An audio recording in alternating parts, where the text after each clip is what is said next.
할렐루야. 우리 하나님 말씀을 먼저 한번 보시겠습니다. 요한복음 6장 48절에서 58절 말씀입니다. 큰 소리로 같이 한번 합독을 하시겠습니다.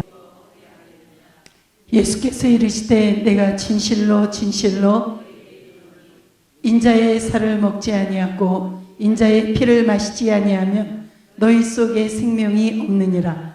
내 살을 먹고 내 피를 마시는 자는 영생을 가졌고 마지막 날에 내가 그를 다시 살리리니 내 살은 참된 아멘. 할렐루야. 여러분 많이 사랑합니다. 여러분 많이 환영합니다. 아마 제가 11년 만에 만 10년 만에 이 미국 LA 땅에 와서 강단을 쓰게 되는데 저를 15년 전, 13년 전, 12년 전 참 오래전에 아시고 만나 뵀던 분들도 이렇게 설교하는 모습으로 앞에 쓴 모습은 오늘이 처음일 거예요. 항상 제가 영성 강의를 사역으로 했기 때문에 그리고 한국에 가서 10년 동안을 넘게 설교를 했습니다. 그것도 한 교회에서만 한 것이 아니라 여기저기 교회를 세워놓고 상당한 횟수에 따라 설교 말씀을 했는데 이 자리에 보니까 벌써 10수년 전에 뵀던 우리 장로님들, 권사님들, 또 전사님들 여러분들 참 뵙는 순간에 많이 감격이 됩니다. 최고. 제가 상당히 젊은 시절부터 도전했던 나이 어린 시절부터 도전했던 그 낱말에 언어에 가장 그 소망을 뒀던 말이 1등, 최고가 되는 거였습니다. 그래서 공부를 해도 한 주간 한숨도 안 자고 온 적이 있고 그래서 정말 최고가 돼봤고 나보다 앞서는 사람이 있으면 밥이 안 넘어가고 그래서 많은 장학금도 타보고 어린 시절 그렇게 컸는데 신앙 안으로 들어왔을 때 하나님께서 그 제 기질을 쓰셨던 것 같아요. 그래서 첫째 이제 쓰신 하나님이 저의 그 성향 중에 지금까지 축복된 것은 기도였습니다. 상당히 젊은 20대부터 초대를 나서 등에 업고 다니던 그 시절부터 하나님이 저를 참 많은 그 기도 속에 생활할 수 있도록 기도에 열정을 주셨던 것이 어떤 면에서는 그 기도에 대한 어느 정도의 지식도 있지만 어떤 그 경지를 말할 줄 알게 되고 또 경지를 쉽게 누릴 수 있도록 강요도 하고 종용도 하고 또 저 자신에게도 실제가 되고 그렇습니다. 그것이 아마 제 인생의 최고 축복이 돼서 이제 이 영성적인 지식 또 영성적인 어떤 핵심적인 삶 그리고 말씀의 생명의 실체를 이렇게 볼 수 있고 말할 수 있고 전할 수 있고 여기까지 인도를 해주셨는데 그렇습니다. 많은 설교 중에 여러분 기도에도 최고가 되십시오. 은혜 받는 자리에서도 최고의 축복의 은혜를 받으십시오. 이런 말씀을 여러분들도 아멘이지만 수없이 했습니다. 왜냐하면 1등은 역사에 남지만 2등도 역사에 남지 않습니다. 그만큼 하나님의 나라도 선두에 서서 가는 무리들을 통해 하나님은 그 시대를 이끌어가게 하십니다. 할렐루야. 이왕이면 오늘 밤 오신 여러분들이 앞으로 이 캘리포니아 전역에 어떤 쓰나미 같은 폭풍이 고난과 질풍이 닥친다 해도 그것을 품어 녹일 수 있는 그런 선도 주자의 최고가 되시기를 축복합니다. 말씀 앞에서, 기도 앞에서, 그리고 영원히 그 배에서 흘러넘치는 생수의 강의 화답 안에서 여러분 모두가 잘 되시기를 축원합니다. 그래요. 제가 그런 사명으로 이곳에 온 것이 아니었는데 대한항공 트랩을 오르는 순간에 내가 몇 년 만에 미국으로 사역을 하러 가지 했을 때 딱 날짜를 세하려 보니 10년 딱 그 달이에요. 만 10년 한국으로 나갔던 그 12월 7일 제가 붕해를 내려갔어요. 한국에 붕해 초청을 받고 갔는데 그 당시 저는 15일은 미국에서 사역을 했고 15일은 이제 한국 가서 지역 영성원을 세워놓고 강의를 하다 급하게 또 미국으로 오고 이런 생활을 했을 때였는데 붕해를 하던 도중에 저희 시어머니가 그렇게 당이 높으셔서 쓰러지시게 되고 그 길로 제가 한국에 머물게 됐습니다. 우리 막내도 왔는데 한참 아이들이 엄마 손에서 밥을 얻어먹고 학교를 다니며 활동해야 될 그때 저는 이제 한국에서 오직 한 분, 저를 통해 저 결혼하고 17년 만에 예수를 영접하신 저희 시어머니가 당으로 쓰러지셨는데 지금 돌아가시면 천국 가시겠어요? 그러니까 절대 못 간대요. 10년 교회를 다니셨는데 그러시며 하시는 말씀이 얘야 나도 어떻게 하면 거기를 가겠니? 이 한마디가 저의 가슴을 얼마나 아라리 정말 아련하다고 할까? 애절하다고 할까? 그런 처절한 안타까움으로 젖어와서 하나님 우리 아이들은 어떤 상황에서 지금 죽어도 천국 갈 믿음들은 될 겁니다. 저희 가문에 저를 만나 저희 남편도 예수를 잘 믿고 이 시어머니 한 분이 이렇게 교회를 제 말을 듣고 다니셨는데 저의 전도로 교회를 다니셨는데 10년이 됐는데 천국을 못 가신답니다. 하면서 하나님 앞에 서원을 드렸어요. 이 영혼을 주님 품에 안겨 드릴 때까지 저를 좀 써달라. 그리고 제가 7년을 저희 시어머니를 수발을 들었습니다. 많이 그 7년이라는 세월이 상당히 저희 어머니가 이렇게 체격이 크셨어요. 그리고 전혀 못 움직이시니까 제 몸으로 그분을 일으키고 앉히고 눕히고 이런 일을 할 때 말할 수 없이 참 제 체력에도 무리가 됐고 힘이 들었지만 그때 그 7년이라는 세월을 통해 이 미국 땅에서 퍼붓던 영성적인 강의의 지식들이 저를 생명으로 실제를 만드는 막강한 훈련장이 됐어요. 거기서 저는 정말 이 생명의 언어의 의미를 제 몸으로 또 저에게서 흘러나가고 이런 것들을 만족하게 제 걸로 삼을 수 있는 그런 축복의 기회가 됐던 겁니다. 사랑하는 여러분, 생명이란 내가 개입되지 않은 인간의 어떠함이 개입되지 않은 하나님만의 정부가 생명입니다. 언제부턴가 대한민국에 이 설교하시는 내용들을 들어보면 성령 충만! 여러분 많이 들어보셨어요.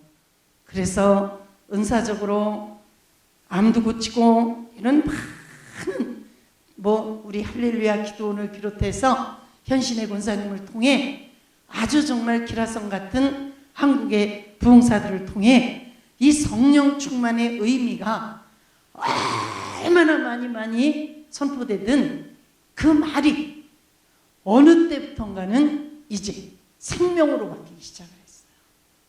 많은 설교 속에 생명. 굉장히 참 귀가 쏠리고 마음이 찡해지는 정말 우리가 이 생명 하나를 나를 통해 만들어내서 생명의 표출이 되기까지 이게 우리 신앙생활의 목적이고 우리가 이 땅에 존재하는 밥 세 그릇을 먹고 가정이라는 에덴을 주시고 주님을 대신해서 남편을 주시고 아버지 앞에 내 모습을 표현하시기 위해 자녀를 맡기시고 이 모든 인생사가 우리 한 개체를 생명화시키기 위한 건데 굉장히 많은 목사님들 설교 속에 생명이라는 단어가 표현되기 시작을 했어요. 근데 사실 우리가 알고 있는 우리 영의 기품 안에서 사모하고 가는 생명의 수준과 설교 속에 들어지는 표현하는 그 생명하고는 갭이 굉장한 차이가 나는 거예요. 정말 생명의 의미를 모르고 생명하는 거예요. 다시 말씀드리지만 생명이라는 것은 어떤 피조의 존재 자체가 개입되지 않은 거룩한 그분에 의한 것이 생명입니다. 여러분 생명의 지식을 꽉 붙드시기 바랍니다. 아멘. 어디 가서요 이런 말만 잘해도요 굉장히 믿음 좋아 보여요. 그렇겠죠? 이걸 잘 알고 말하는 분들이 그렇게 흔하지 않아요. 죄송한 말이지만 여러분에게 물어도 선뜻 대답 못해요. 근데 오늘 좋은 걸 배우시는 거예요. 오늘 오신 여러분들은 이렇게 참 가물가물 잡히지 않던 어떤 하나님의 실존, 존재의 그 뚜렷한 실체를 여러분들이 시간 오셔서 가지시게 될 거예요. 할렐루야. 그래서 제가 10년 만에 10년이 되는 만 10년이 되는 그날 생각 없이 저는 그냥 우리 최진현 목사님이 제가 가장 귀신을 많이 쫓아준 분이에요.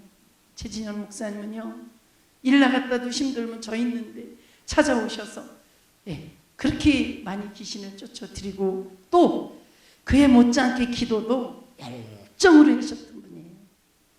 그런 참 영적 사랑에 친교가 됐든 친절이 오고 갔던 귀한 집사님이 어느 날 이렇게 목사님이 되셨다고 저한테 이돈희 장로님을 통해 국제전화로 카톡이 딱 오고 뭐라 그러죠? 보이스톡이라 그러죠? 이렇게 전화가 온 거예요. 그러면서 제가 이렇게 영성적 설교를 하게 됐습니다.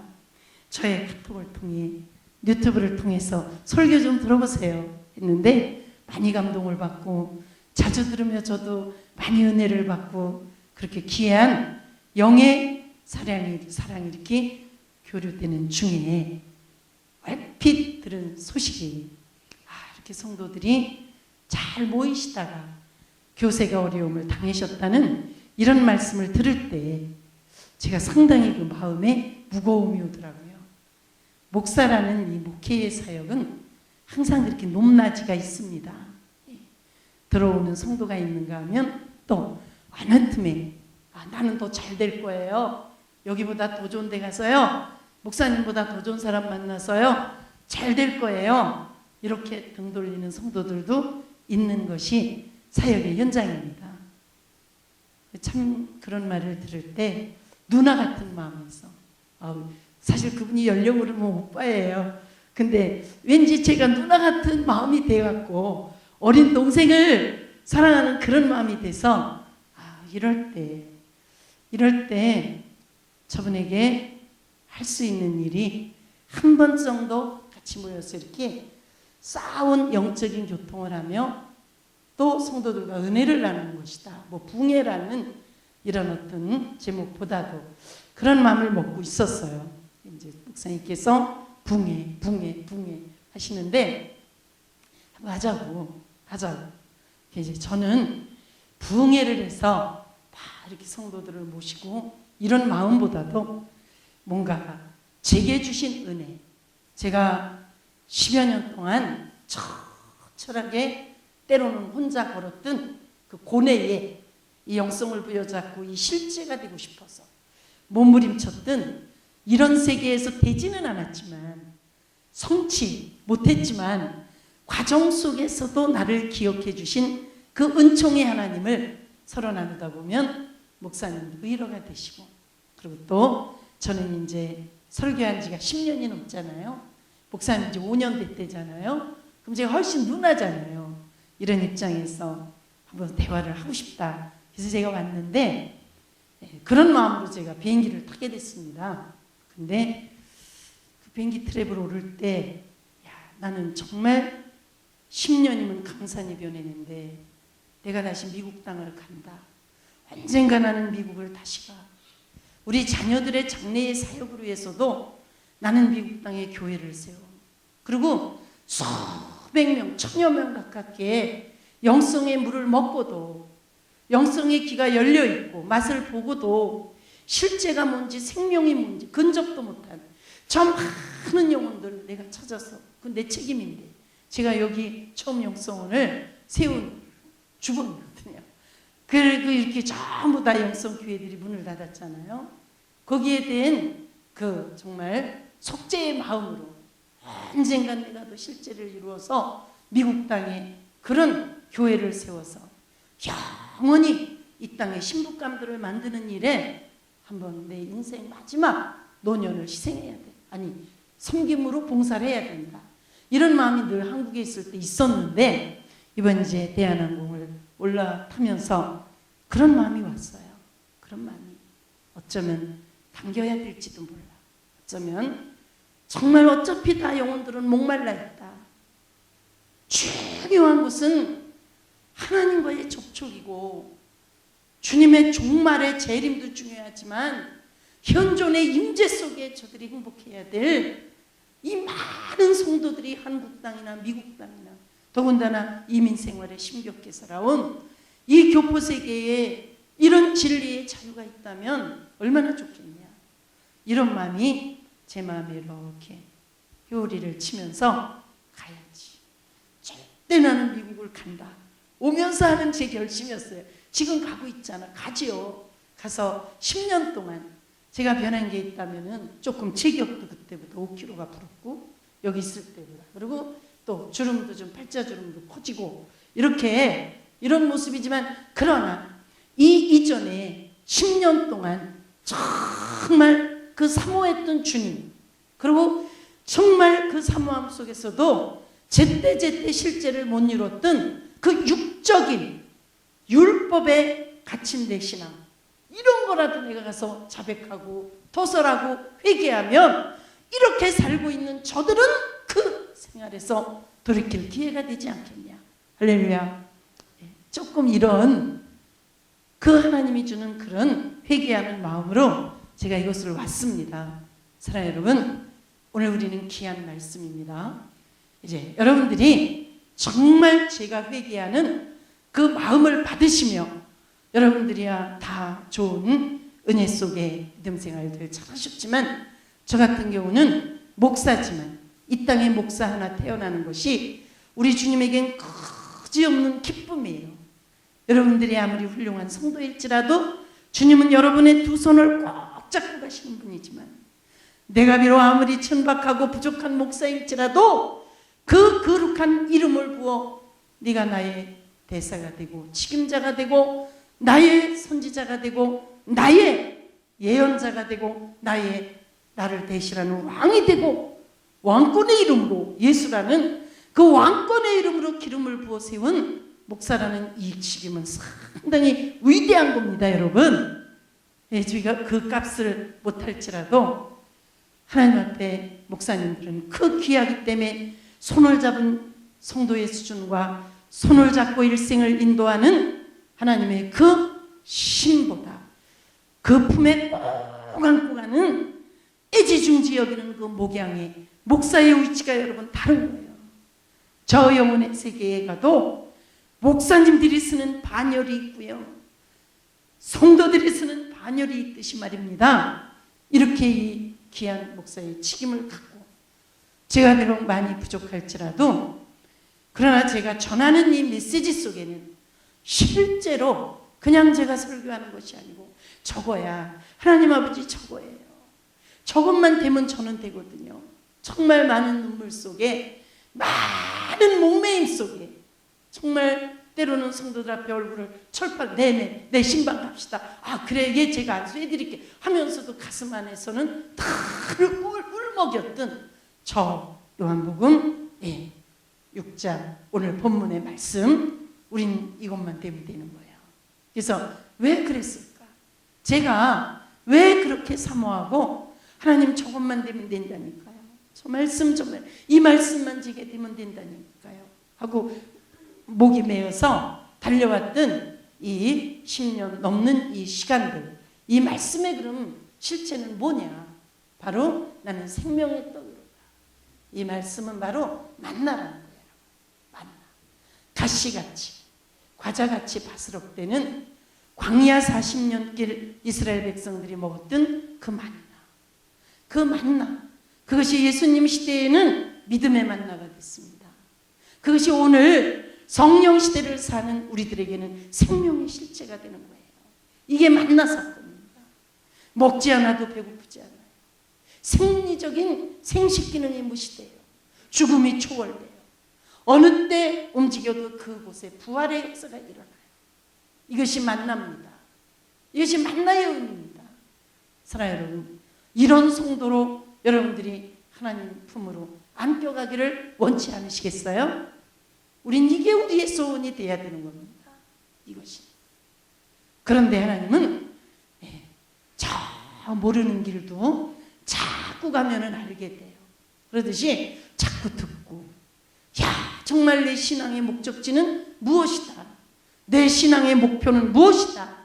이것을 굉장히 수준 높게 이 66권 말씀 안에서 더 이상 표현할 수 없는 최고의 수준의 여러분의 목표를 정해내고 그것을 향해 달려가다 보면 모르고 더듬어 간 그 사람보다는 월등하게 실제를 이뤄냅니다.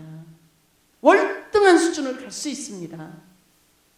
저 지리산에 가는 길이 대원사에서도 가고 쌍계사에서도 가고 구례 화엄사에서도 갈 수 있고, 근데 목적지는 한 곳이에요. 그 지리산 천안. 그런데 계속 지리산 그 대원사를 입구를 통해서 지리산 꼭대기를 올라내린 사람들은 그 길을 잘 알아요. 잘 알고 자꾸 다니다 보니까 어느 만큼 올라가면 큰 바위에 영자야 빨리 와 이런 것도 써놨고 눈을 감고 있어도 훤히 그 길의 코스를 알아요. 그런데 쌍계사 쪽으로 다녀본 사람은 대원사에 올라가는 그 길을 몰라요. 이왕 우리는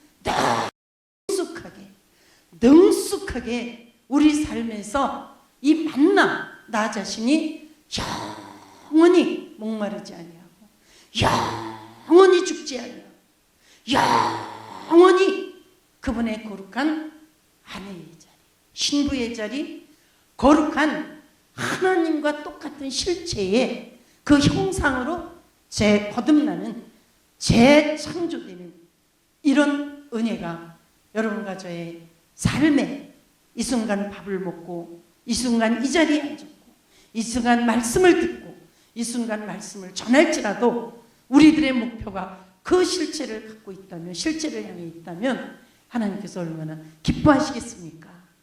아멘. 제가 이렇게 이 만나의 실체에 대해서 하나님께서 이렇게 깨알같이 말씀을 깨닫게 하고 나서부터 제가 이 말씀으로 부쩍, 물론 설교는 이곳에 와서 처음 해봅니다만 저의 생사화복을 이 말씀 속에 다 걸고 달려갑니다. 다시 한번 말씀의 본문을 보시겠습니다. 구약시대 때 언약관계로 계명을 우리에게 주셨어요. 이 계명은 십계명입니다. 모세를 통해. 이것을 우리는 율법이라고 하고 또 계명이다 이렇게 말하는데, 사도 요한이 신약에 와서 새 계명을 너희에게 쓰노니 하고, 그 새 계명은 새로운 내용을 쓰는 것이 아니다. 옛 계명이니 너희가 들은 바 그 말씀이다. 그러니까 구약 시대 때 출애굽한 백성들에게 모세를 통해서 준 1계명부터 10계명의 내용을 요한 사도께서 그 당시 타락해가고 강팍해가고 그리고 영지주의에 빠져서 한 번 구원받은 자는 아무렇게나 살아도 그 영혼은 영원히 구원받는다. 이런 몰지각한 많은 가르침 앞에 방황하는 사랑하는 심령들을 향해 정말 너희에게 사랑이신 그 하나님의 실체의 사랑을 행치 아니하면 너희에게는 사망이다.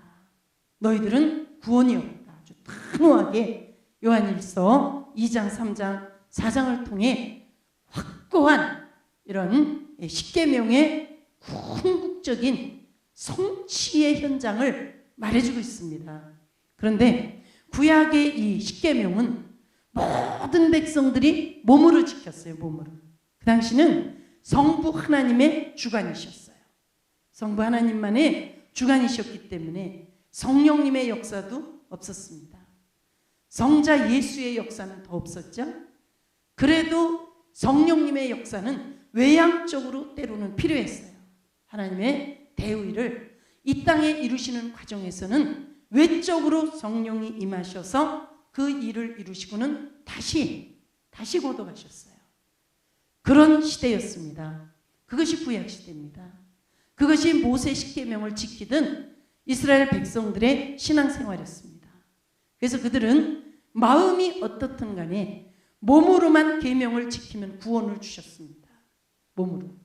모세를 통해 주신 구약의 이스라엘 백성들이 지켜야 했던 이 십계명은 너무 쉬운 거예요. 하나님을 사랑하고 우상을 만들지 말고 그 이름을 망령되이 일컫지 말고 안식일도 잘 지키고 얼마나 쉬운 일입니까? 그리고 부모를 공경하고 이웃들 앞에 해하지 말고 도덕질, 간음, 거짓말, 이웃을 향해서도 바르게 살아라. 다 지킬 수 있는 내용이었습니다. 이렇게 계명을 주시고 하나님은 넉넉하게 순종할 줄 알고 내 백성으로 인을 친 거룩한 하늘의 시민으로 인을 친 그 나라의 백성을 삼은 선민들이 이 말씀을 다 지켜서 구원을 받을 줄 알았는데 하나님의 성부 하나님의 그 예견하셨던 의도와는 관계없이 이 백성들이 말할 수 없이 타락이 되고 십계명을 못 지켜내는 거예요. 그래서 하나님께서 예수를 보내시고 그들이 못 지킨 그 허물과 모든 죄를 예수의 양 어깨에 짊어져서 십자가에 못을 박아 그 죄를 다 도말하시고 이제부터는 믿음을 가지고 따라와라. 이제는 너희 행위는 이미 실패하는 행위, 믿음, 마음만을 들여서 명령에 순종할 수 있는 믿음을 가지고 따라와라. 행동은 삼가하고 믿음을 갖고 따라와라.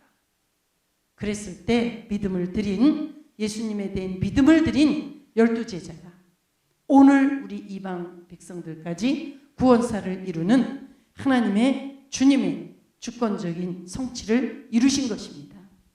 그래서 구약에 만나는 육체로 몸으로 계명을 지켜야 되기 때문에 몸을 살려주는 몸이 사는 배고픔을 면해주는 만나를 먹이셨고 예수님 시대에 만나는 우리에게 정말 그 예수님의 명령, 예수님의 뜻, 예수님의 은혜를 따라갈 수 있는 믿음을 주셔서 믿음의 만나를 주시고 예수님 십자가 부활 이후에는 성령을 재림하신 임재하신 그 거룩한 영을 우리에게 부어주시며 그 영으로 사는 것이 바로 구원임을 우리에게 알려주시기 위해 믿음이 있다면 행함도 같이 가라.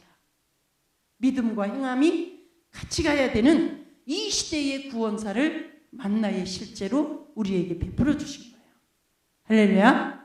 그래서 이렇게 만나를 성경에 끝나는 이야기로 듣지 마시고 구약 때 끝나는 얘기로 듣지 마시고 오늘 예수님이 반복해서 내가 하늘로 내려온 생명의 떡이다. 너희 조상들은 저 광야에서 그렇게 40년간 배불리 먹었어도 죽었잖냐. 그 말은 그 육체가 보존을 받고 십계명을 그렇게 지켜서 구원을 받으려고 했어도 너희 조상들은 다 죄인이었다. 다 죄인이었다. 사망의 덫에 사망의 올무에 사망의 법으로 너희들은 정죄를 받지 않았느냐. 저주받은 자들이다. 그렇기 때문에 이제는 그런 행위적인 믿음에서 마음을 들이며 순종하는 믿음으로, 복음이라는 것은 너희들이 지킬 수 없는 그 은혜의 법을 이제는 너희들이 지키지 않아도 따라만 주고 또 순종만 하면 지켜주는 성령을 너희들에게 선물로 줄 것이다. 아멘. 완전히 바뀌는 거예요. 완전히. 겉의 것이 속으로 바뀐 게 신약입니다, 여러분. 그래서 오늘 우리가 가는 이 신약 성령 시대, 이 마지막 시대에 만나는 영원히 죽지 않는, 내가 너희 안에 너희가 내 안에 그 실제를 이루는 거룩한 행위가, 거룩한 거듭남, 거룩한 은혜가 바로 만나 사건의 성공을, 실제를 이루는 것입니다. 아멘. 그래서 만나는 구약 때 끝난 게 아닙니다. 저와 여러분의 삶의 행보를 통해, 믿음의 행보를 통해 지금도 이 구약에 만나는, 오늘 저와 여러분을 통해 성취시키는 이 시대를 우리가 살고 있다는 것을 말씀드리는 것입니다. 우리가 모세가 받은 십계명의 율법, 결국 그 율법은 오늘 신약에 와서 바울이나 모든 서신서, 갈라디아서, 그리고 히브리서, 데살로니가전서, 로마서부터 모든 서신서에 육으로 표현이 돼요. 육체. 율법은 육체다. 다 같이 구약의 율법은 오늘 육체다. 믿는 이의 육체다. 너희들이 육으로 행하면 죽고 썩을 짓이다. 그리고 절대 육은 성령의 소욕을 거역하는 짓이다. 구약 때는 육으로만 지켰어요. 육이 중요했던 거예요. 육으로만 하면 완전한 구원이 됐습니다. 지금은 우리가 육으로, 자, 이 육의 의미를 한번 돌아다보면 뭘 의미하냐. 육이라는 것은 몸이 움직일 수 있는 내 마음까지를 육이라고 해요. 이것을 영적인 표현으로 혼이라고 그러죠. 우리 마음까지를 혼이라고 그래요. 이성과 지성과 감성, 인격 자체가 육에 들어가는 거죠. 생각. 그래서 이 마음을 텃밭삼아서 내가 주인이 돼서 행동을 할 때 똑같은 십계명을 지켜도 이건 죽고 썩을 육의 짓이다. 이렇게 표현을 합니다. 이해되시죠? 지금 이 시대에 이 말씀을 여러분들이 붙들지 않으면 안 됩니다. 대표기도 거창하게 생명의 사람이 되게 해주세요. 뭐 생명 그냥 아멘 하고 그러면 안 돼요, 여러분. 세상이 가깝습니다. 주님의 오심이. 주님은 이미 우리에게 다 재림하셨어요. 성령의 임재를 체험하고 맛보지 못하는 성도가 몇이나 있겠습니까? 지금 주님의 재림이 중요한 것이 아니고 이 순간에 임재하신, 재림하신 그분의 충만이 지금 문제예요. 그 충만을 여러분 어디다 비교하고 생각하십니까? 물론 외적으로 예언도 잘하고 방언도 잘하고, 제가 진짜 예언을 잘했던 사람이에요. 어디고 집회를 가면요 전부 영사를 쓰며 예언을 통역해서 막 다 주워버렸어요. 얼마나 정확했는지요. 어느 분이 심지어는 저 오렌지 카운티 사는 어느 분이, 제가 저기 오렌지 카운티 그 성광교회를 섬기던 시절에 어느 날 이렇게 주머니에서 저를 만나러 오셔갖고 부부 혼자 가서 예언을 받아가고 3년 후에 부부가 오셨는데, 교회 이름을 여러분 다 아시는 교회 안수 집사님이셨어요. 남편이 이렇게 해서 이걸 꺼내서 저를 주며 3년 전에 목사님이 예언해 줄 때 3년 후 우리 남편이 간암이 걸린다는데 우리 남편 간암 걸려 데리고 왔어요. 이로 했는데 여러분 이런 것이 다 성령 충만이 아닙니다. 중요해요. 한 인간의 시궁창에 빠지는 걸 건질 수 있는 게 이런 생활적인 예언에 들어가지만, 여기에 순종하고 주님을 개입시키지 않으면 당하는 거예요. 간암이 걸리는 거예요. 좋은 예언을 받을수록, 정확한 예언을 받을수록 그것에 대해 주님의 반응이 있기까지 기도할 줄 알아야 되고, 이것이 여러분이 해야 될 의무인데 예언만 받아갖고 기분 좋게 이걸 기도로 막아야 되는데, 그리고 진 결과를 들고 와서 안수해달라고. 근데 제가 안수를 했는데 그때 안수발이 안 들어갔어요. 그래서 많이 마음이 아파서 왜 그럴까요, 주님? 너무 여러분 그 마음이 고나겠죠. 그때 얘기가 조금 빗나가는데 그 얘기를 해드릴게요. 제가 여러분들 예언을 안 해주려고 이런 말 하는 게 아니고 예언을 받으려면 그 책임을 지라는 거예요. 여러분 생애를 해준 내용대로 여러분을 감당해 나가는 거예요. 그분이 하는 소리가 아니 주님이 저에게 3일째 왔는데 계속 죽기를 하고 안수를 해도 본인은 알잖아요. 안수하면서 이 사람에게 영권이 개입되고 있다 안 되는 걸 알잖아요.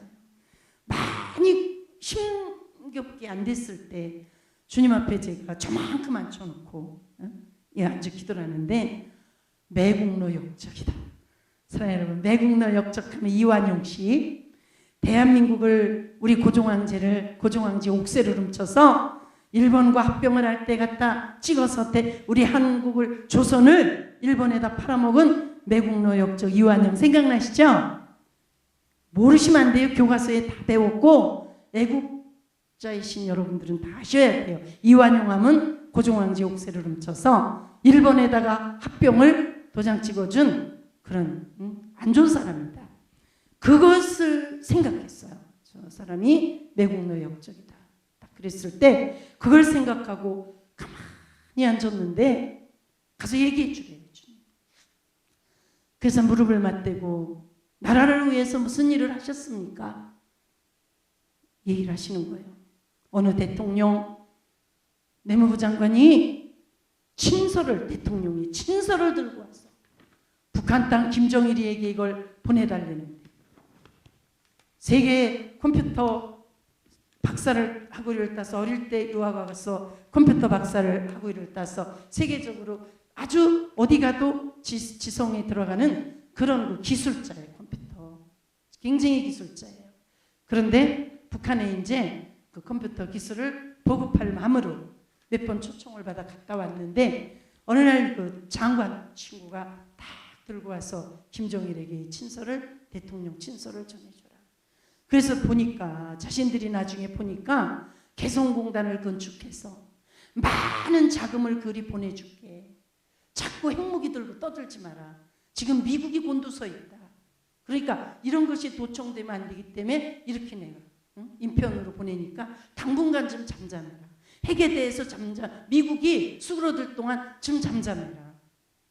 이러면 대충 눈치챌 거예요. 그래가지고 이제 참 이번 박근혜 대통령이 개성공단 철수했지만 그 개성공단이라는 아지트를 통해 대한민국 국민의 세금이 여러분 천문학적으로 그리다 세서 북한 저렇게 핵무기 만들고 다 그런 거예요. 그런 시대 그런 대통령들이 그랬을 때 하나님이 그 대한민국을 얼마나 사랑하시는지 매국노 역적이다. 살 가치가 없다. 존재할 가치가 없다. 그리고 얼마 안 있다 그건 죽었어요. 간암으로 죽었어요. 네. 그렇듯이 그러면 정말 하나님 이런 길에 쓰지 않도록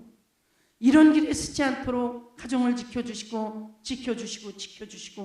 날밤을 새워 기도하며 성령의 감동을 따라 생명적인 기도가 진행됐다면 하나님은 다시 그런 일이 없게 막아주셨을 거고 간암도 막아주셨을 거고 회개할 수 있는 종들도 붙여주고 그것이 나쁜 짓이었다는 것을 깨달을 수 있는 친구도 붙여줄 것이고 5대양 6대주 정말 이 지구촌 구석구석 이 땅에 존재하는 70억 인구를 다 동원해서 그 기도에 응답을 주기 위해 그 사람 하나를 살리기 위해 그렇게 역사하셨을 텐데 기도가 없고 저는 딱 보면 알아요. 저 사람 기도하는 사람인지 안 하는 사람인지 알아요.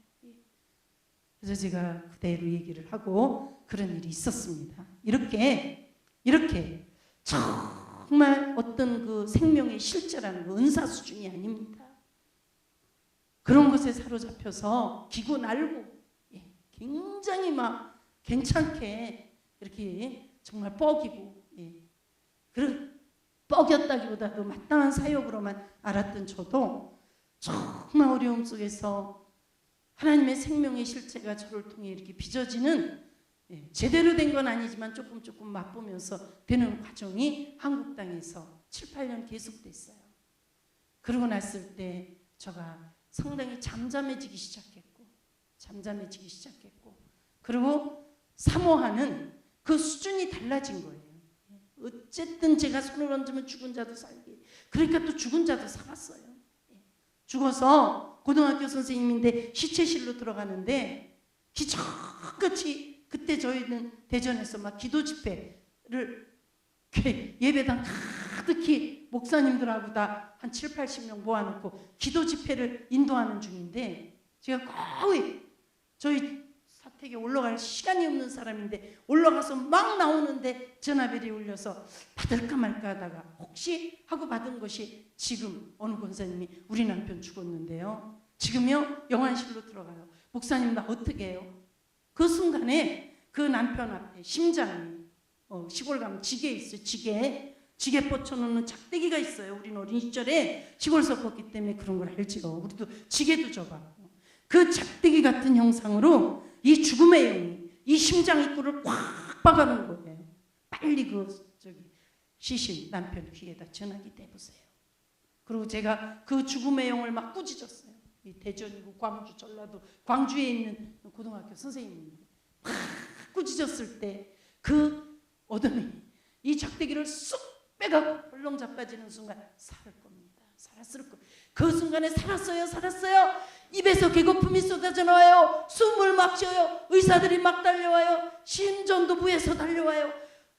그 종합병원에 부서가 막 36군데 되죠. 심전도실에서 심장 체크하러 오고 막 난리 났어요. 남편이 눈을 떴어요.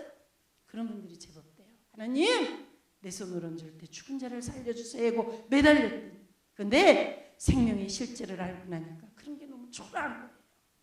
너무 초라하고, 내가 못 만들어진 거, 내가 오늘 죽은 자를 살릴지라도 내 안에 악성이 가득하고, 내가 입을 벌린 부정적인 말이 나가고, 내가 설교하는 만큼 실제를 살 수 있는 가난한, 정말 영혼이 빈곤한 모습을 모르고 나는 된 것처럼, 그리고 좋다는 소리에 좋아하고 잘했다는 소리에 좋아하고, 이게 내가 인간이냐, 이 생명의 실제를 알고 나니까 그게 보여지는 거예요. 예수님이 너를 부인하지 않고 내 십자가를 지지 않고는 절대 나를 만날 수 없어. 그 말씀이 정말 살아있게 제 심장을 두드리는 거예요. 왜 형제의 눈에 들보는 보고 내 눈에 들보는 못 보고 형제의 눈에 티는 빼렸냐. 그 말씀이 제 심장을 후벼 파고 때리는 거예요. 그런 것이 발견되고 그런 것이 실제가 될 때, 이게 은사 쓰고 죽은 자 살리고 귀신 쫓고 수도 없이 그렇다고 안 하는 건 아니에요. 하기는 해요. 그러니까 여러분도 하고 싶은 분은 해드릴게요. 저 목사님 이번에 그런 거 안 하려고 저러나 보다 그러지 마시고요. 해드려야죠. 여러분들 너무 많이 감겨있고 너무 많이 기도들이 막혀있고, 한두 번만 손을 얹어줘도 기도들이 열릴 텐데 아낌없이 해드려야죠.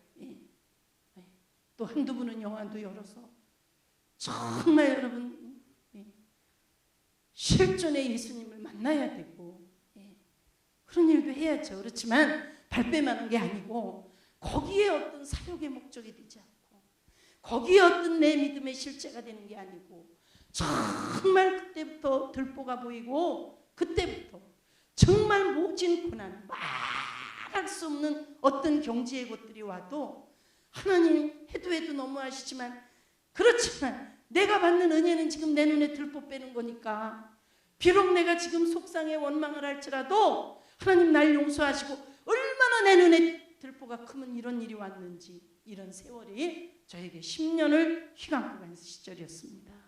그래서 저는 그래요. 나는 최고가 돼야 되는데, 작년 5월달인가? 제가 5월달에 왔을 거예요. 왔는데 우리 여기 율미 자매가 있어요. 저기 그 구름이 머무는 거 박형용 목사님 골방 지어놓고 하시는 거기, 우리 막내도 거기 가서 기웃거리고 은혜를 받고 박 목사님 메시지 앞에 또 기도 속에 아이들이 참 복을 받은 거죠. 우리 큰아이는 큰아이대로 한국 땅에서 나름대로 이런 영성적인 은혜를 받아보려고 애를 쓰고, 그 중에 이제 우리 셋째 율미가 그곳에 가서 이제 1년 좀 지나게 이제 골방 기도를 했는데, 어느 날 이제 저를 안내해서 그래도 가져왔는데, 너희들 영적으로 키워주고 그러는 목사님께 인사나 드리고 가야지 하고 갔는데, 이렇게 앉아 있는데 목사님 저만큼 앉았고 저는 여기 앉았고 우리 율미는 정수기, 워터스 정수기에 가서 이렇게 물을 따르고 있는데 제가 참 고맙다고 자식을 영적으로 귀하게 이렇게 돌봐주신 사랑 너무 감사해요. 그리고 인사를 드렸는데 그때 그 박형령 목사님이 저에게 하는 소리가 별 말씀을요.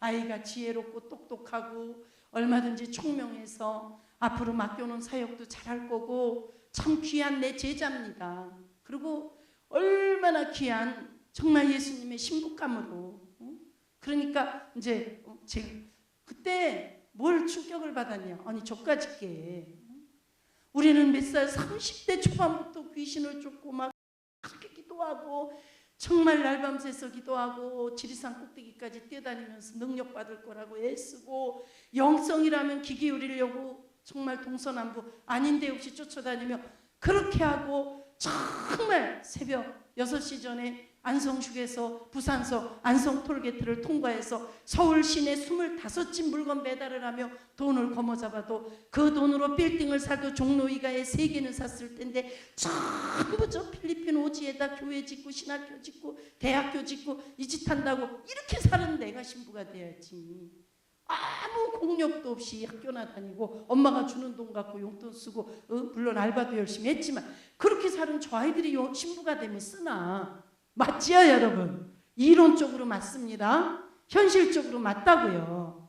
그런데 그 순간에 저에게 큰 깨달음이 온 게 맞아. 내가 신랑이라면 그저 일한다고 바쁘다고 저 하나 돌볼 새도 없이 제 눈에 들보가 뭔지도 모르고 그저 사역, 봉사, 섬김, 사명 여기에 눈이 멀어서 헤매는 노예 같은 꾸적지근한 나를 이뻐해서 신부로 삼겠냐. 그거는 아닐지라도 존재 자체 앞에 감사하며 한 존재 앞에 존재 자체를 감사하며 정말 내 허물을 보게 해주세요. 내 죄를 용서해 주세요 할 때마다 그 빛에 의해 빛의 강도에 의해서 거미줄 같은 죄악들이 드러나며 깨끗이 세마포를 빠른 저 자매를 신부로 삼겠냐. 여러분 판단에 맡기겠습니다. 저는 그때 대단한 충격을 받았습니다. 맞아. 오늘 여러분도 잘 분별하셔서 이 시대에 우리가 어떻게 가는 것이 하나님 앞에 성공하는 믿음의 삶이라는 걸 붙드시라는 거예요. 저는 그렇게 붙들었어요. 안 그래도 그런 지식 속에 그런 소망 속에 그런 철두철미한 정말 그 열정 속에 어떻게 하면 내가 또 하나님 앞에 복을 받고 복이 아니라 만들어지며 갈 것이냐 이것을 추구했던 제가 작년 5월 달에 그 목사님과의 대화 속에서 저 딸아이를 놓고 그래서 제가 나중에 너는 하루에 죄를 몇 개씩 적냐? 그 한 800개 900개는 적어요. 아니 죄가 많아도 내가 많지. 음욕을 한번 품어도 내가 품었을 거고 그렇잖아요. 그죠? 그런데 어째 너는 800개가 나오는데 나는 3개 적고 나면 아무것도 없다. 그래서 여러분 바울이 로마 교인들에게 아무리 생각해도 나는 죄인 중에 괴수다. 그 말씀을 여러분 예사로 들으면 안 돼요. 뭐 일반 설교할 때 바울이 혼자 사니까 때로는 마음에 죄도 짓고 많은 교회를 개척하고 양무리들을 거느리다 보면 징계도 하고 책망도 하고 이러면서 마음에 아파오는 그런 건요. 그건 윤리도덕적인 거고 정말 영적 죄는 성령의 빛의 강도에 따라서 드러나는 죄가 영적 죄인 겁니다. 하나님 없이 행한 것들 믿음을 쫓아 행치 않는 게 영적 죄입니다. 여러분 간음하고 도둑질하고 이거 갖고 여러분 다 죄진 걸로만 보시면 안 돼요. 이거는 세상 윤리도덕 안에서 정죄하는 죄고 우리 크리스찬들은 영적 죄를 볼 줄 알아야 되는데 믿음 없이 말하는 거 성령의 은혜 없이 설교하는 거 믿음 없이 밥 먹는 거 믿음 없이 거칠해하고 믿음 없이 찬양하고 믿음이 뭐예요? 사랑이죠. 하나님을 주인 삼아 높여 사랑하는 진실도 없으며 떠드는 행위하는 모든 게 죄라고 로마서에서 14장 23절에서 우리 믿는 자들의 죄를 딱 정의를 내려주는데 그 죄가 바울은 다 드러나는 거예요.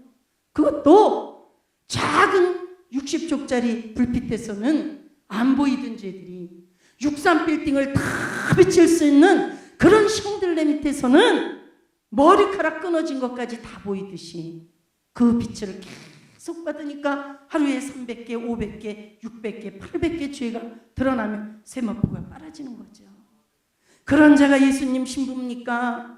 오늘도 이거 해야지, 돈 벌어서 선교해야지, 뭐 해야지 죄를 보는 게 아니라 정말 모습 중에 그냥 모습이 아니라 노예같이 군림하는, 그러면서 의인은 얼마나 충천한지, 인격 속에 자아의 충만함은 얼마나 넘치는지, 이렇게 기도도 열심히 하고, 아무튼 이 사람 만나는 게요 얼마나 쉬웠는지 몰라. 오늘도 제가 여기서 조금만 은사 좀 해피에게 써버리면 여러분들도 내일 5명씩 다 데리고 와버려요. 제가 그렇게 팔도를 누비고 다녔던 수십 년 동안 그게 아니었다니까요. 나는 여러분에게 진실을 주고 싶은 거예요. 성공하는 믿음을 주고 싶은 거예요. 여러분, 말은 전부 하지 말라는 유기계에 대해서 하면서, 대표기도 잘하면 뭐 할 겁니까? 찬양 잘하면 뭐 할 겁니까? 30년 설교 잘하면 뭐 할 겁니까? 주님 앞에 있을 때 내가 도무지 영적으로 너하고 나는 코드가 안 맞았는데, 사이클이 안 맞았는데 끝나는 거 아닙니까 여러분? 그걸 저는 얘기하고 싶은 거예요. 그래서 정말 몸으로 지켰던 십계명 절대 못 지켰어. 절대 내 백성들아 그거 못 지켜. 내 아들 예수가 갔지 않냐. 너희들 죄를 짊어지고 죽어주기 위해 예수가 갔다. 그 죽음으로 너희의 모든 율법, 몸으로 지키는 모든 십계명의 시대는 끝났다. 이제부터는 영으로 지켜라. 무슨 영으로 지킬 거냐? 우리의 영이 아니라 우리 영 안에 오신 성령으로, 그분이 보내주시는 보혜사, 따라만 가면 지키는 거예요. 지켰던 그 구약시대의 수고를 깨끗이 끝내주고 잘 따라만 가도록, 그런데도 못 지키는 거예요. 여러분, 이게 또 기적이죠? 기적이죠? 이걸 여러분이 이번에 다 안 바뀌어요. 여러분이 결심한다고 되는 거 아니에요. 되기 위한 정말 노련한 훈련이 따라야 되고, 거듭 종용을 받아야 되고, 계속 때로는 가지를 쳐주는 징계도 받아가며 여러분들이 다가올 때 그게 바뀌어지는 거예요. 왜? 이미 미혹의 영들은 어머니 뱃속에 태어나기 때부터 여러분들을 어떤 인간으로 살아가게 할 건지, 여러분 인생을 사주하는 어둠들이 완전히 잡고 있어요. 제가 32년 동안 귀신을 쫓았다면 이제는 귀신 꼬라지를 훤히 보며 쫓아내는데, 모르겠습니까? 어떤 일에도 10년이면 강산이 변하고 30년이 넘는 세월에 때문에 대단한 관록이 있는 거예요. 여러분, 은사를 안 뺏기고 30년을 안 걷어가시고 지속하면서 할 수 있다는 건 대단히 그래도 하나님이 인정해 주시는 거예요. 난 이거는 자랑하고 싶어요. 여러분, 정말요.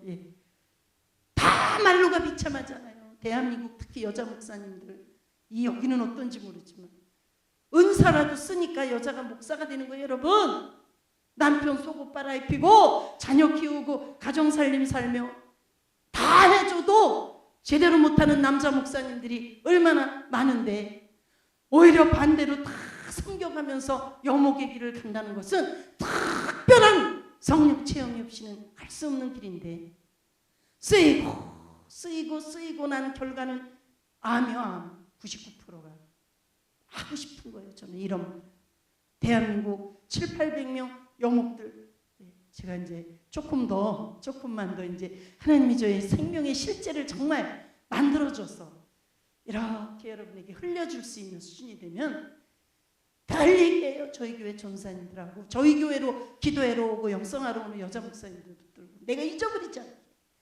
언젠가 나한테 꼭 조언을 해주라. 대한민국 여목 총회장을 나한테 만나라 그래요. 그래서 대한민국 여자 목사님들 전국에서 다 모이면 내가 멋있게 점심 살게 오래서 난 이 말이 하고 싶은 거예요. 여러분, 하나님의 실제를 갖고 가라고. 은사 받아서 사역하지 말라고. 말로는 내가 먼저 죽는 거야. 거예요. 저 사람 고쳐놓고도. 안에서 양심 역사가.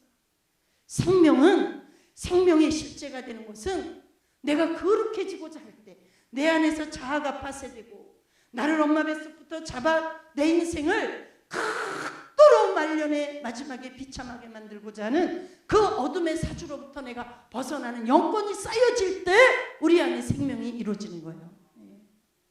가장 좋은 말 한마디 해드릴게요. 여러분 중에 몸이 아픈 분들 자존심 상해할 거 없어요. 저도 아플 때가 많이 있어요. 그러나 절실히 알고 기도로 도전하라고 이런 말씀 드리는데 어떤 사람도 귀신 없다면 그건 가짜입니다. 뱃속부터 다 잡혀나오게 돼 있어요.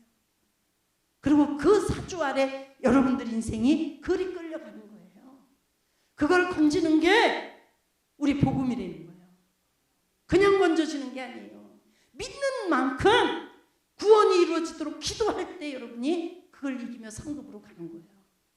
아멘. 가장 비참한 말이 뭐냐? 나는 귀신이 있다 하는 것이 병이 나타나는 거예요.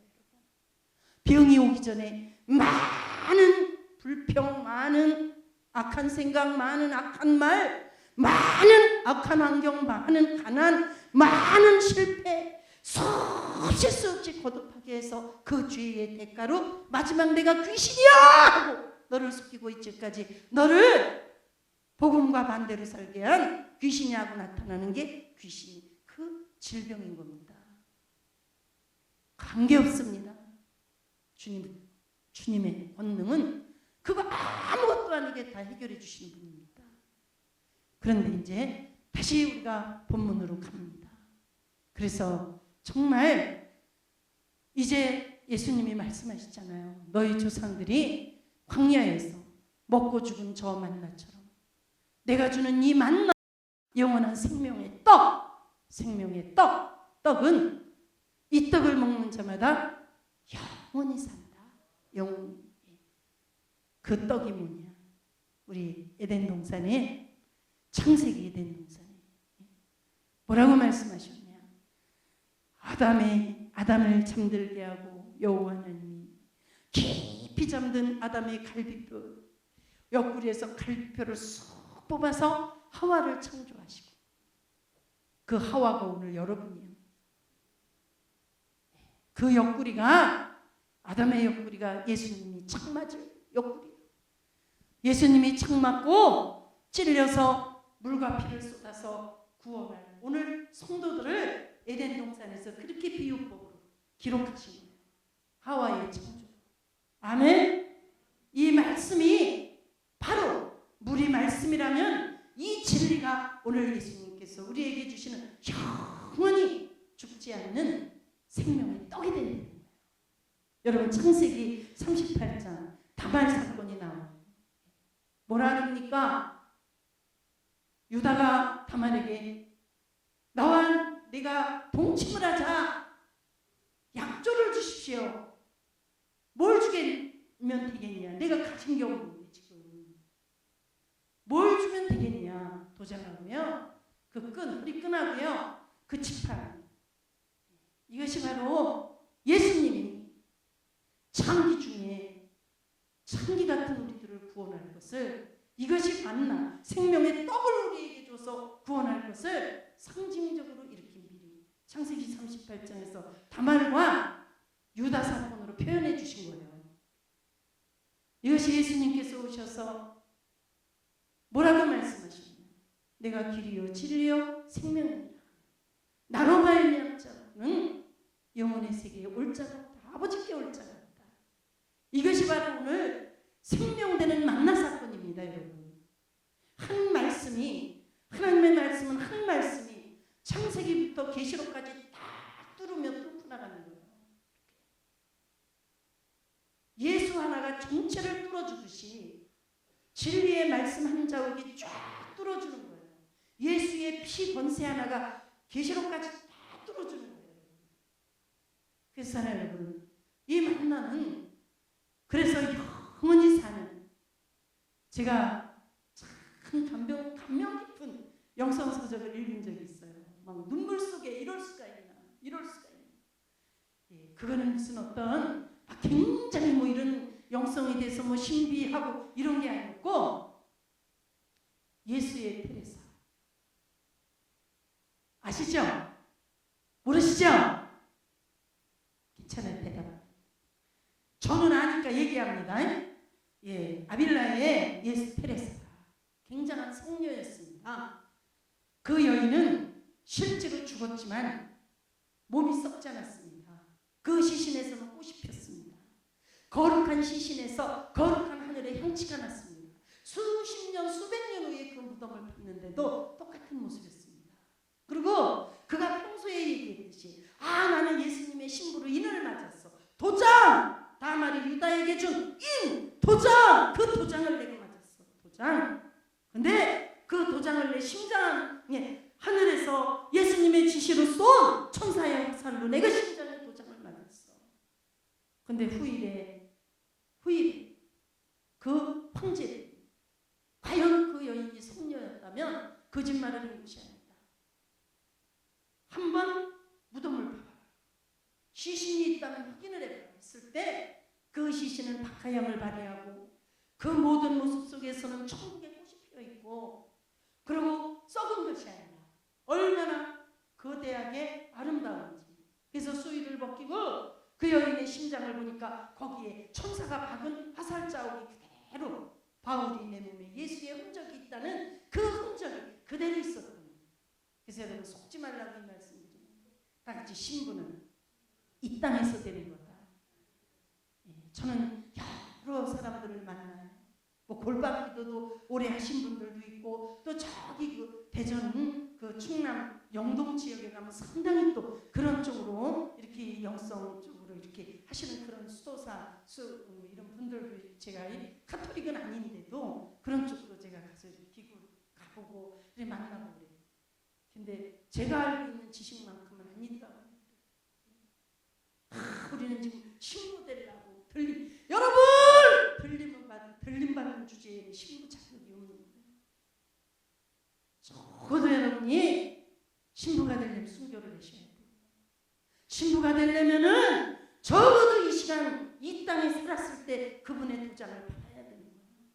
거룩한 하늘에 예수님이 찍어내는 그 육체의 상처가 있어야 되는 거예요. 신부 될 거라는 그런 분들한테 제가 이런 말하면 괜히 아는 체 하는 거 같고 나는 이게 맞잖아. 나는 이걸 확실히 믿어. 그리고 나는 확실한 지식이야. 이런 그 사람 모르는 데다 그러면은 그분은 나보다 오래 골방 기도도 했고 그런 분들인데 그러나 여러분 누가 뭐랬든 말든 제가 오늘 말씀드리는 게 사실입니다. 어디 가서 무지하게 속지 마시기 바랍니다. 뭐 한다고 해서 그것이 우리가 휴거돼서 우리가 신부되는 게 아니고 이 땅에서 거룩히 살아야 부활도 이 땅에서 되는 거예요. 여러분 성령을 따라 살면 그것이 영광이고 그것이 부활입니다. 그 부활이 하나님 나라로 연결되는 게 부활체가 되는 것이지 죽어서 부활하는 게 아닙니다. 여러분 아기 예수를 왜 먹습니까? 오늘 만나가 말 구유에 짐승의 구유에 태우는 그 아기 예수를 우리가 짐승 같은 우리가 아기 예수이기 때문에 먹어야 되는 겁니다. 여러분 짐승이 어디 사관에 누울 자리가 없어. 짐승 구유에 아기가 태어났다니까 아기 예수가 태어났다니까. 저 베들레헴 짐승 구유 생각하고 그러시면 안 돼요. 여러분 그 짐승은 오늘 아무렇게나 사는 창기 같은 나 다말과 유다의 관계가 되는 창기 노릇밖에 할 수밖에 없는 믿어도 기도해도 내 속에 악성 하나 못 이겨내는 나 같은 음란한 자 창기 같은 자가 바로 짐승인 거예요. 여러분 그 내 밥그릇 내가 받는 말씀 그것이 바로 짐승의 구유라는 겁니다. 여러분 그래서 사랑하는 여러분들 정말 그 예수 테레사는요 5살 때 그 가정이 다 그 기독교 가정이었어요. 그래서 형제들이 많은데 3살 먹은 오빠가 있고 여러 형제들 중에 이 테레사가 거의 동생도 있고 가운데 쪽으로 되는데 5살 때 용모도 예뻤고 귀여웠지만 늘 신앙 얘기가 신부님들의 강론을 듣고 이렇게 그 수녀님들의 교육을 받고 이러다 보면 영생의 축복을 영생의 축복 하니까 어느 날 엄마 무릎에 앉아서 묻는 거예요. 어머니 영생이란 뭐예요? 물었을 때 이 어머니가 영생이란 영원한 것이란다. 사람이 영원히 살 수 있는 곳이란다. 뭐 여러분 영생이란 뭐래겠어요? 이 어머니도 그렇게 대답을 해준 거예요. 그러면 그 영원이란 뭐예요? 우리 뭐라고 대답하겠어요? 그 어머니가 대답해주는 끝없이 사는 거, 끝없이 갈 수 있는 거. 그렇죠, 그죠? 예, 그 말을 이 아이가 귀담아 들은 거예요. 그러면 어떻게 가면은 그 영생의, 그 영원의, 그 끝없는 그 세계를 잘 갈 수 있어요? 그건 순교지. 순교가 뭐예요? 예수님 잘 사랑하고 예수님 놓치지 않고 예수님 잘 믿겠다고 말하다가 억울하게 죽는 거랍니다. 이 5살짜리가 거기에 충격을 받아갖고요. 날마다 집 담벼락에 휘장을 쳐놓고 3살 먹은 오빠를 불러들여서 하루 종일 영생 얘기하는 거야. 해지는지도 모르고. 그리고 영원 얘기하고 끝까지 끝없이 사는 이 세계를 얘기하고 둘이가 이 두 남매가 궁예를 하는 거야. 그러다가 어느 날부터 그곳에 가고 싶은데 제일 잘 가는 모습은 순교라는 거야. 순교라는 것은 칼도 찔려야 되고 어떤 경우에는 목도 잘려야 되고 어떤 경우에는 이마도 깨져야 되고 그러니까 이 오빠가 너무 무서워 끔찍해 그런 말 하지 마. 그렇게 어떻게 죽어? 그러지 마. 아니야 오빠. 그거 아니야 오빠. 그거는 순간이야. 잠시야 고통은. 그 영혼의 세계를 우리가 잘 갈 수 있는 길이래. 그렇게 오빠를 설득시켜서 이 5살 배기가요. 진짜 어느 날 8살 먹은 오빠하고 5살 배기가 순교하러 가는 거예요. 어디로? 무슬림 성 무호들이 사는 성을 찾아가는 거 먼 동네인데 그것도 그냥 가는 게 아니에요. 그 당시 정말 믿음의 순례자들이 끌고 다니는 길다란 지팡이를 구해갖고 윗부분에다가 이마에 땀 닦을 손수건을 묶고 그 지팡이 맨 끝에 부분에는 말라비틀어진 빵 조각을 매달고 그리고 두 남매가 가는 거예요. 하루 종일 가는 거예요. 무어의 성을 향해서 순교하는. 그런데 해가 져도 이제 아이들이 없어져서 온 집안이 그 동네마다 찾아다녀도 없을 때 그 테레사의 삼촌이 먼 길까지 돌다가 무어성을 앞두고 다리를 건너가는 어둠 속에 건너가는 두 남매를 발견하고 반짝 들어서 등에 집으로 돌아버렸어요. 이 5살 배기를. 그래가지고 어른들이 해초리를 놓고 왜 그랬니 어디 갔니 해도 절대 말 안 하기로 했는데 이 어린 테레사는 말을 안 했는데 그 오빠가 다 물어버립니다. 우리 무어성에 가서 순교해서 죽으려고 예수님 영혼의 세계 영생의 세계 좋은 모습으로 빨리. 그래가지고 얼마나 그 부모들이 충격을 받고 저는 그 장면을 보고 정말 여러분 우린 출발해야 돼요. 우리 신앙은 저 밑에 떠밀어 놓고 이제까지 믿어온 우리 믿음은 거기 놓고 오늘 내가 정말 뭘 붙들고 다시 출발을 해서 이제부터라도 세푸대에 넣는 세포도주가 돼야 될 거예요. 한 번 정도 여러분 생각해 보시라고 이런 예화를 들었습니다. 정말 우리 삶 속에서 시어머니로부터 박해를 받고 정말 남편으로부터 목발로 두드려 맞으면서 하나님 나는 너무 분해요. 병든 남편인지도 모르고 나보다 나이가 25살이나 많은 저 백작 귀한 집안이라는 그런 가문 좋은 부잣집 그리고 인텔 많이 배운 지식 지성인 이런 여러 가지 문벌 좋은 이런 미끼가 돼서 내가 시집을 왔는데 오고 보니 남편은 동풍에 걸려서 다리가 썩어가고 있고 시어머니는 하녀들까지 자신을 박대하고 나는 살 수가 없는 이런 형편에서도 주님을 위해 내가 순교하듯이 인내하며 주님을 그리워하고 가는데 나보고 바람 폈다고 시장 보고 온 나를 저 남편이 목발로 나를 때리니 나는 이제 더 이상 못 살아요. 나는 이제 끝장내요. 나는 우리 아버지 집도 부자고 우리 아버지는 우리 친정은 나를 얼마나 귀히 여기는 딸이고 내 외모가 얼마나 훌륭하게 잘나서 어디에 가도 내 외모를 안 쳐다보는 사람이 없는데 내가 왜 저런 거 하는 순간에 주님 야야 가만히 있거라. 저것들은 다 마귀다. 네나 내 편이다. 그럴 때 탁석 주저앉으며 대성통곡을 하고 있는 하나님 내 주인인 거 압니다. 내가 그지없이 죄인이기에 저들을 통해 죄인을 다루는데 또 내가 졌습니다. 이렇게 일생을 훌륭한 영성인이 된 여러분, 귀용에 대한 얘기도 조금 해드린 거예요. 그도 6살부터 그런 교육을 받았던 거예요. 그래서 흐르는 빗소리 속에서도 주님의 참가로 들을 수 있는 귀가 열리고 흘러가는 구름 속에서도 주님의 미소를 볼 줄 알기 시작했고, 여러분 그런 믿음 되십니까? 말씀은 우리의 고울이고 삶이 여러분의 교과서요. 성도에게 삶이 없다면 하나님의 존재는 아무 필요 없는 거예요. 왜 이 시대의 삶을 비켜놓고 새까만 문자 말씀 그러지 마시고 어디서나 주님이 느껴지는 믿음으로 회복되시기를 축원합니다. 이게 만나 사건이에요. 교회 와서 예배드릴 때, 기도할 때 저리저리 기름 부음이 임하고 환상이 열려서 저 사람 속에 귀신 있네, 저 사람 가슴에 하얀 뱀 귀신 있다위, 이런 게 믿음 아니라 이 말입니다. 나는 아무것도 느껴지는 게 없어도 모든 것에서 주님이 느껴져야 돼요. 이것이 성공하는 믿음입니다. 모든 성공한 그리스도인들은 이렇게 갔는데 오늘 우리는 왜 그런 믿음을 들어도 못 보고 그런 믿음을 훈련도 못 해보고 아니잖아요.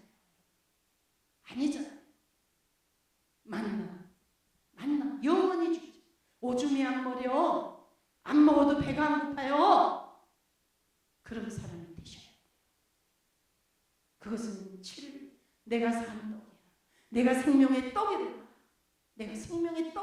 그 진리로 채워졌을 때, 그 진리가 저와 여러분의 삶을 대변해 살아주실 때 그런 생리적인 거, 내가 원치 않아도 솟구치는 음란한 마음, 내가 배고픔을 못 참아서 배고파서 헐떡어야 되는 식탐의 육신, 내가 갖고 싶은 것이 지워지지 않아서 끝까지 남이야 상하든 말든 쟁취해내는 정욕됨들이 다 이겨지는 거예요.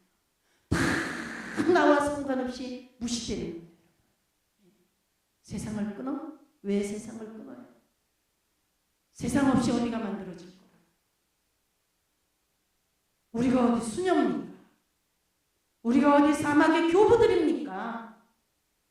왜 이렇게 세상을 발광치듯이 때로는 교활하고 소돔같이 음탕하고 음란한 이런 세상에 우리를 놔뒀을까? 네가 빛이라니까. 네가 빛을 바라보면 그 어둠은 물러간다니까. 네가 소금이라니까. 네가 천국 맛을 내면 그 어둠은 물러간다니까. 그래서 세상이 존재하는데 왜 세상을 등지고 세상을 끊어? 여러분, 세상을 끊는다는 건요, 우리 육과정을 우리가 끊는 게 아니고 그분이 채워줘요.